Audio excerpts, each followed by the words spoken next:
Notre premier outil qu'on vous présente, c'est l'argumentaire, parce que ce qu'on souhaite, c'est qu'au départ, les changements soient durables, puis ça ne peut pas être l'affaire d'une seule personne. Donc, il faut pouvoir aller chercher des gens qui endossent en fait la même cause. Et pour ça, ben, je pense que ça peut vous prendre des outils pour, en fait, l'argumentaire, on l'appelle l'argumentaire. Ce que ça inclus dans le dossier, c'est que ça soulève souvent les enjeux qui sont parfois mal compris, voire même tabous. Hein, et ça peut susciter des questions et des réactions. Donc, comment bien répondre? Et la façon dont on le fait, c'est qu'on a développé 6 mythes. Tout n'est pas là, mais il y a 6 mythes qui font l'objet de suggestions en profondeur, notamment réserver des postes aux femmes, c'est de la discrimination envers les hommes. Ça c'est un mythe, notamment. La parité n'est pas nécessaire pour représenter les femmes. Un deuxième mythe, jusqu'au 6e, et vous pourrez les consulter, les hommes sont suffisamment de bons modèles pour les filles, pas besoin de plus de femmes. Donc, sur les 6 mythes, vous pourrez, comme je le disais, y aller en profondeur pour vous en inspirer et pouvoir aller chercher des gens qui endossent la cause. Pour un second outil, en fait, qu'on a développé, c'est la grille d'auto-évaluation sur l'équité entre les sexes. En fait, pourquoi on a développé cette grille-là? C'est qu'on s'est dit qu'à première vue, une organisation pourrait bien avoir une vision erronée de sa situation. Elle pourrait penser, par exemple, que l'enjeu de sa situation réside dans la rétention ou le recrutement, mais que c'est pas vraiment dans ces deux domaines-là que le problème réside. Donc, vraiment, la grille d'évaluation, ça questionne sur certains enjeux, aller évaluer votre organisation pour savoir vraiment savoir leur juste de où le problème dans mon organisation, c'est quoi les réalités de mon organisation, c'est quoi les besoins de mon organisation, pour ensuite pouvoir soit apporter ces arguments-là à vos organisations, au CA, aux dirigeants, ou simplement vous en inspirer pour, par la suite, évidemment, travailler sur les bons enjeux. Donc, en gros, vite, là, certaines questions qu'on pose, donc c'est toutes des questions à répondre puis évaluer avec une grosse note totale. En fait, c'est leadership et responsabilité. Allez évaluer le leadership et la responsabilité dans vos organisations. Par exemple, le soutien, conciliation, travail, famille, est-ce qu'il est présent? Puis à quel niveau il est présent dans vos organisations? Prévention du harcèlement et de la discrimination sexiste, du harcèlement sexuel, de l'intimidation, est-ce que c'est présent? À quel niveau c'est présent? Puis un dernier exemple, par exemple, c'est recrutement, sélection et planification de la relève. Donc, c'est plusieurs éléments que vous voyez à l'écran, plusieurs catégories que vous pouvez aller évaluer dans votre organisation, puis qui donnent des bons indices de il est où le problème et comment par la suite je peux agir pour régler ce problème-là, par exemple. Le prochain guide qu'on vous présente, en fait, c'est le guide pour une écriture inclusive en sport. En fait, pour nous, quand on se dit qu'on veut commencer des démarches pour inclure plus de femmes, de filles dans nos organisations, bien, ça part par une action assez simple, qu'on pense assez simple et rapide à mettre en place, qui est l'écriture inclusive pour vraiment que nos actions soient cohérentes entre elles. L'écriture inclusive, c'est que ce soit dans vos courriels, dans vos réseaux sociaux, dans vos infolettres, en fait, c'est simplement de représenter la place des femmes dans nos communiqués. On le sait que le sport a été institué pour les hommes à la base, donc pourquoi pas redonner la juste place des femmes. Donc, on vous donne des exemples de comment intégrer l'écriture inclusive dans vos communications. Quel mode que vous pouvez utiliser? Est-ce qu'on utilise le point médian, les parenthèses? Comment inclure la femme? Est-ce que c'est une forme abrégée, une forme neutre, etc. Donc, vous avez beaucoup d'exemples pour vous guider un peu dans l'écriture inclusive qui peut être très pertinente pour recruter plus de femmes, mais également les retenir dans votre organisation, pour les inclure davantage. Donc, on fait de l'analyse de notre situation. On a des outils pour nous aider dans l'argumentaire. Maintenant, on sait qu'on va changer notre langage. Puis, un des endroits où on peut le changer, c'est à travers nos politiques. La première qu'on vous présente, puis peut-être pour ceux et celles là, qui ont des conseils d'administration, parce qu'on le sait présentement, sont composés majoritairement et pour certains uniquement d'hommes. Donc, ça peut être un premier point d'attaque, donc d'aller chercher un conseil d'administration qui soit paritaire. On entend ce mot-là, paritaire, est-ce qu'on le comprend nécessairement? Donc, il y a des définitions sur la parité parfaite, la zone paritaire qui vous sont offertes à travers ce guide.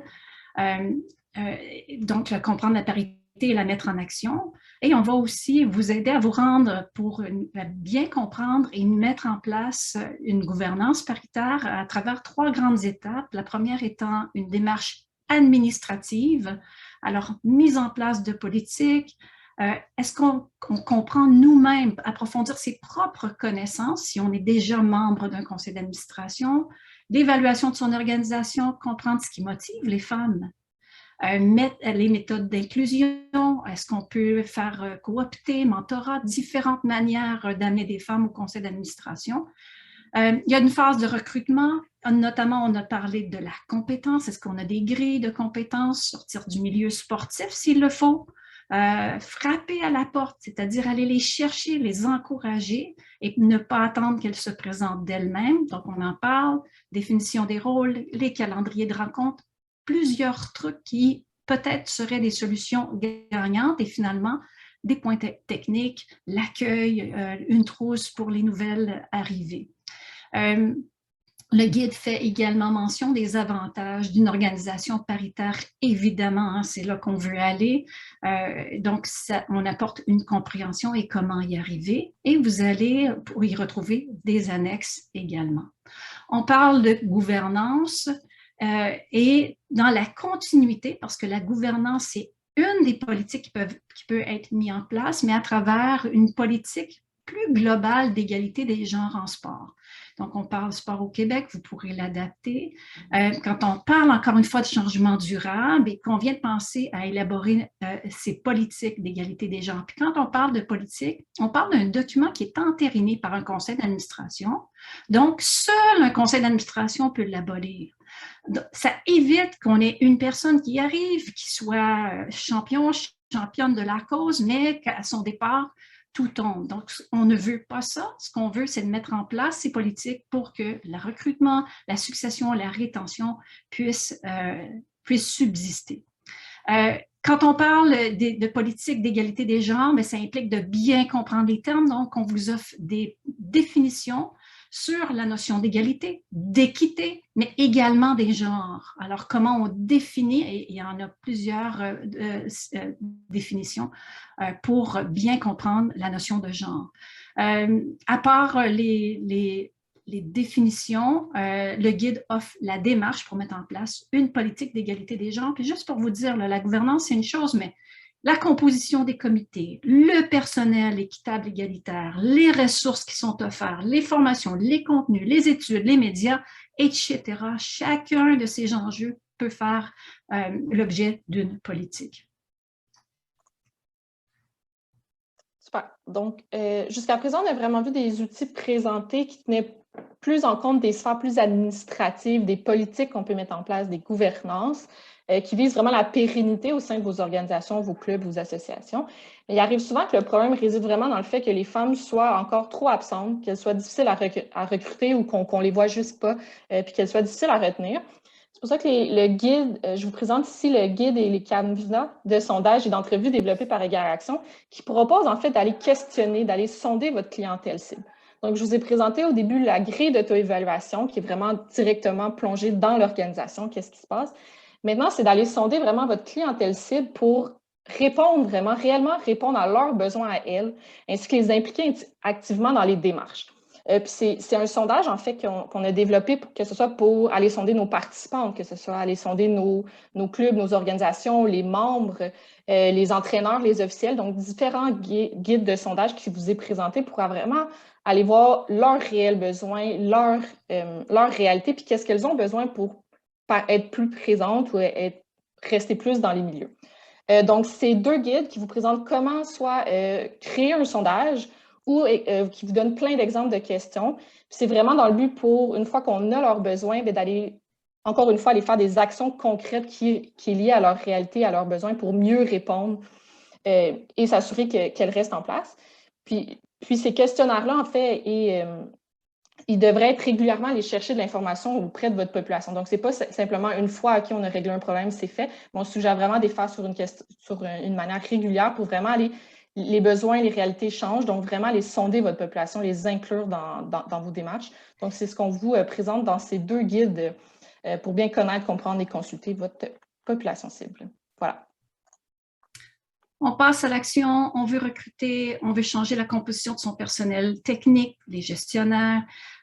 Une fois qu'on connaît l'aperçu des besoins, c'est aussi, on a parlé, je vous ai entendu dire la question de compétence, mais la compétence, elle se construit aussi par l'expérience. Donc, la notion d'opportunité, d'offrir ces opportunités-là aux femmes pour qu'elles puissent prendre cette expérience-là et aller chercher des connaissances. Donc, ça prend quoi? Ça prend peut-être un programme de mentorat pour les accompagner pendant les premières années, là où elles construisent leurs compétences, mais aussi leur confiance. Donc, encore une fois, 2 guides qui peuvent vous être utiles quand vous êtes rendu à l'accompagnement, le recrutement et la rétention des femmes dans des postes de leadership. Donc, je continue avec un autre guide qu'on a développé. En fait, c'est le guide pour une meilleure articulation entre la vie familiale et la vie professionnelle. On en a parlé précédemment que des fois, c'est le manque de temps des femmes qui est souvent en jeu. Puis, comment faire pour que ça ne devienne plus un enjeu pour les femmes? Enfin, on a développé ce guide qui est une pratique qui vise vraiment à améliorer le recrutement et la rétention de ces dernières. Souvent, c'est un sujet assez délicat à questionner lorsqu'on s'adresse aux femmes et aux organisations. Donc, via ce guide-là, vous pouvez découvrir des pistes de réflexion sur les sujets de la conciliation travail-famille et les rôles des gestionnaires. Qu'est-ce qu'ils peuvent faire pour assurer une meilleure réconciliation famille-travail pour que ce soit des hommes ou des femmes au sein des organisations. Donc, les démarches proposées sont vraiment divisées en 3 parties. Comprendre la culture de l'organisation, connaître les besoins des employés, puis recenser les pratiques de gestion qui sont déjà existantes au sein de vos organisations. Ces 3 parties, en fait, sont appuyées par des questions qui vous aideront vraiment à bien cibler les enjeux rencontrés dans votre organisation. Donc, par exemple, certaines questions que vous pouvez poser, c'est quelles sont les répercussions du conflit entre le travail et la famille pour l'organisation, pour les employés, mais pour la clientèle également? Quelles sont les valeurs de l'organisation? Est-ce que c'est en adéquation avec la conciliation travail-famille ou en contradiction? Les pratiques actuelles concernent-elles tous les employés, peu importe la situation familiale, etc. Donc, c'est plein de petites questions comme ça qui peuvent être posées pour améliorer la situation des femmes au sein des organisations. Alors, notre dernier outil, le 11e, en fait, s'agit d'un répertoire des initiatives qui ont été déployées ici par les organisations sportives québécoises.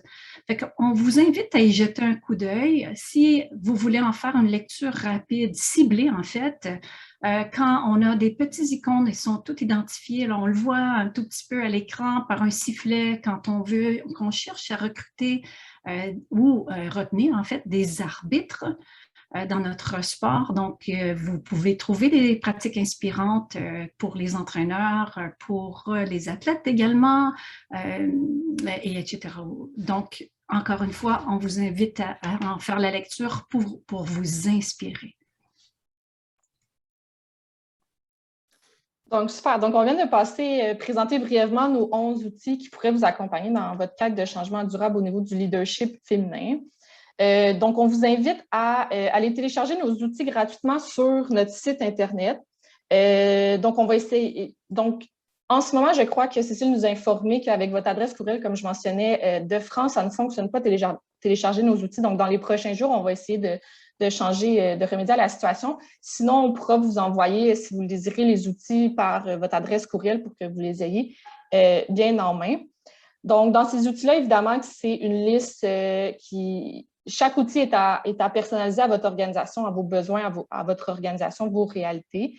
Puis que, bien évidemment, dans nos outils, vous allez retrouver certaines références. C'est des références, des guides pour nous québécois, des sites québécois, etc., des références québécoises. Toutefois, on vous invite vraiment à soit les consulter pour vous inspirer ou aller voir vos propres références, faire votre propre démarche auprès de vos références que vous avez chez vous. Donc, voilà. Puis, en terminant, un grand merci pour votre écoute, en espérant que cette présentation avec les outils sauront vous aider pour la participation et l'avancement du leadership féminin dans vos organisations et que ça vous aura inspiré pour les prochains ateliers de la journée, de l'après-midi. Donc, merci, puis en vous souhaitant une belle fin d'après-midi en mode solution. Merci beaucoup, Camille. Merci beaucoup, Sylvie, pour votre présentation.